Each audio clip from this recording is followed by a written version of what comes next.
Today we're going to talk about the use of foam rollers in your exercise program. Foam roller is basically an alternative to a massage. It's a great alternative to getting a real massage. It is not a replacement for that, but it can be used in an effort to provide the length that you need in your muscles for proper range of motion, proper movement.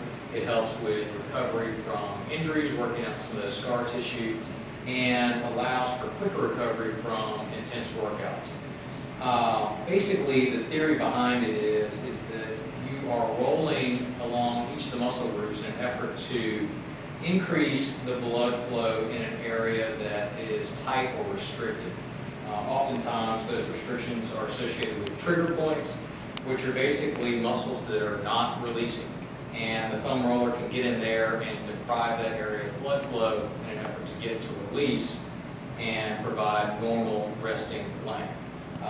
This can be used all over the body. There's various techniques to hit the calves, the hips, and quads, in addition to areas of the upper body like your lats and your pecs, and even areas across some of the spinal muscles. Basically, each muscle group should be on the foam roller for no more than about 60 seconds. During that time, once you find a trigger point, you want to see if you can rest into that trigger point for no more than about 10 to 20 seconds.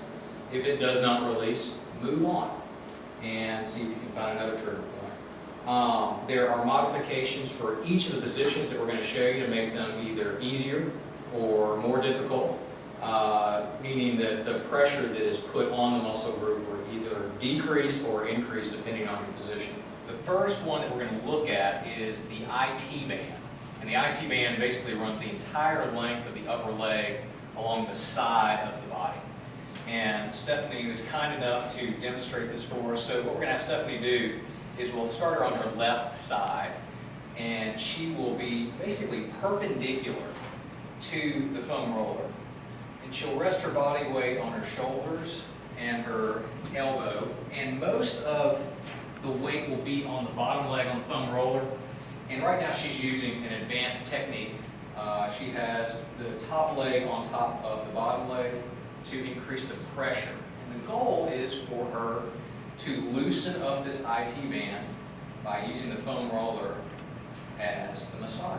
And she's going to roll up and down the length of the IT band. And what she's looking for are trigger points, so areas that are sensitive to the pressure, that probably need to be released. And once she finds a spot, she will rest on that spot. And what she's looking for is a melting sensation. In other words, the IT band will end up lengthening just because she is putting pressure on that area and allowing it to relax. This is not comfortable. It can be somewhat uncomfortable initially, but over time you will get more used to it. One of the ways to modify this to make it a little easier is Stephanie can put her right foot down and allow that foot to push up so that she's not resting as much of her body weight on the foam roller.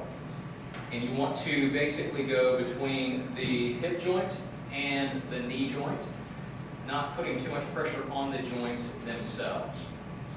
Usually about 30 to 60 seconds per muscle group is enough time.